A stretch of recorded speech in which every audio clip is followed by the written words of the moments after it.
রাত দখলের পর এবার মশাল হাতে রাস্তা দখলের ডাক। আগামী শুক্রবার আরজিকর কাণ্ডের বিচার চেয়ে এবং নারী সুরক্ষার দাবিতে কলকাতায় প্রায় 40 কিলোমিটার রাস্তা জুড়ে এই রিলে মশাল মিছিলের ডাক দেওয়া হয়েছে। শুক্রবার একাধিক সংগঠনের ডাকে 40 কিলোমিটার জুড়ে এই রিলে মশাল মিছিলের ডাক।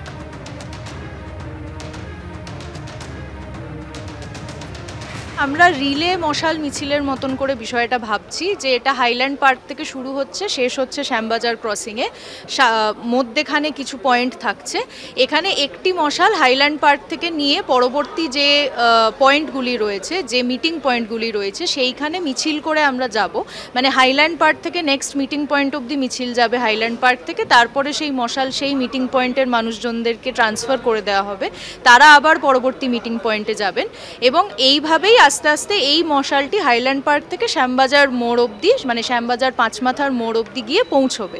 এইটা আমরা মনে করছি যে যেভাবে প্রচুর ধরনের মানুষের সাথে যুক্ত হয়েছেন, রাত দখল আন্দোলনের মহিলারা রয়েছেন, এখানে আইটি সেক্টরের কর্মীরা রয়েছেন, মোহনবাগান, ইস্ট বেঙ্গল, মোহামেডান ক্লাবের সাপোর্টাররা রয়েছেন, ডাক্তার কমিউনিটি রয়েছেন, প্রাইভেট এবং গভর্নমেন্ট হসপিটাল, WBJDF এর সদস্যরা রয়েছেন। এইটা একভাবে একটা বড় দৃঢ় স্টেটমেন্ট যে আন্দোলন শেষ হয়ে যায়নি, জাস্টিসের বিষয় নিয়ে আমরা ভুলে যাইনি, আমরা এখনও রাস্তায় রয়েছি এবং এখনও মনে করি যে আন্দোলনের থ্রু দিয়েই আমরা একটি সমাজ গড়ে তুলব।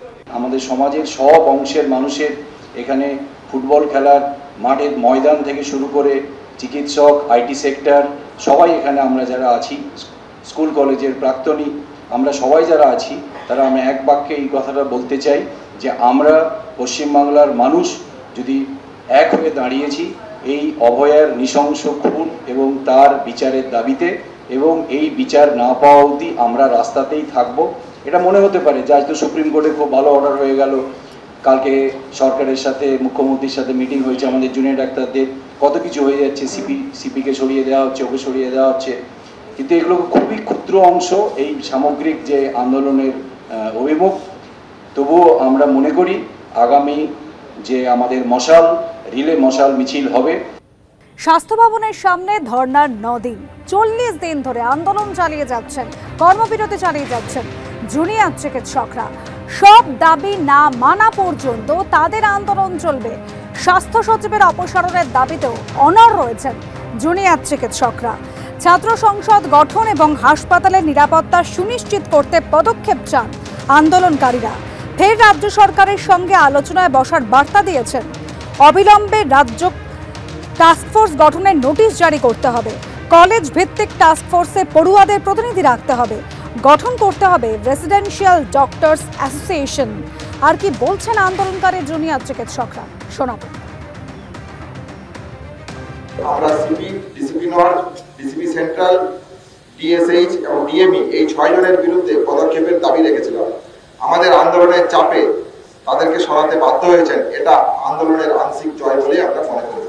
কিন্তু প্রিন্সিপাল সেক্রেটারির প্রসঙ্গে কোনো সিদ্ধান্ত এই মিটিংয়ে নেওয়া হয়নি। মুখ্যমন্ত্রী এই বিষয়ে সদর্থক মৌখিক আশ্বাস দিলেও এ সম্বন্ধে কোনো পদক্ষেপ নেওয়া এখনো আমরা দেখতে পাইনি।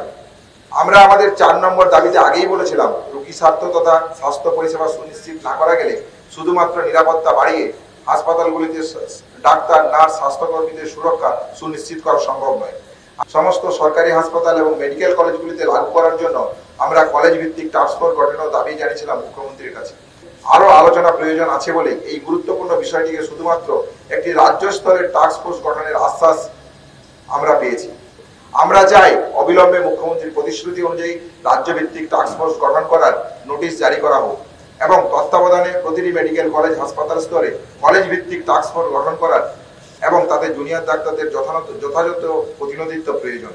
আমরা 5 নম্বর দাবিতে উল্লেখ করেছিলাম, কলেজে কলেজে ভয়ের যে বাতাবরণ সৃষ্টি হয়েছে তা প্রতিহত করতে গেলে ছাত্রছাত্রী ইউনিয়ন এবং কলেজে কলেজে আরটি রেসিডেন্ট ডক্টর অ্যাসোসিয়েশন সুনিশ্চিত করতে হবে। আমাদের অবস্থান মঞ্চে মুখ্যমন্ত্রী মৌখিকভাবে রোগী কল্যাণ সমিতিগুলিকে ভেঙে দেওয়ার ঘোষণা করলো, তা বাস্তবায়িত রূপ আমরা এখনো দেখতে পাইনি। কিভাবে নতুন করে এই সমিতিগুলোকে গঠন করা হবে তাও আমাদের কাছে স্পষ্ট হয়নি। আমাদের দিক থেকে আমরা একটা ইনিশিয়েটিভের কথা ভাবছি, সুলিখিত এবং সুপত্র দাবি দেওয়া, 4র্থ এবং 5ম দাবি এবং প্রিন্সিপাল সেক্রেটারির প্রশ্নে আমাদের যা অবস্থান সেগুলো নিয়ে দাবি সম্বলিত আমরা একটা দাবিপত্র পাঠাবো। আমরা মনে করি অতি দ্রুততার সাথে এই বসার আলোচনা করা হোক, যাতে আমরা অতি দ্রুততার সাথে কাজে ফিরতে পারি এবং সদর্থক ভূমিকা আমাদের দিক থেকে আমরা পালন করতে পারি। আপনারা কি কালকে মুখ্যমন্ত্রীর সঙ্গে বসতে চাইছেন? আমরা রাজ্য প্রশাসনের দিক থেকে বসতে চাইছি, আমরা আমাদের বার্তা পাঠাবো। আমরা আশা করছি যদি সেই দিক থেকে সদর্থক কিছু বার্তা আসে, যেভাবে আসবে সেভাবে আমরা স্বাস্থ্য সচিবকে যদি সরানো না হয় তাহলে কি আপনারা উঠবেন না? আমাদের দাবি আমরা রেখেছি, আমরা তো চাইবো আমাদের দাবি পূরণ হোক এবং সেই দাবিতেই এখনো আমরা আছি। অবস্থান চলবে, অবস্থান চলছে।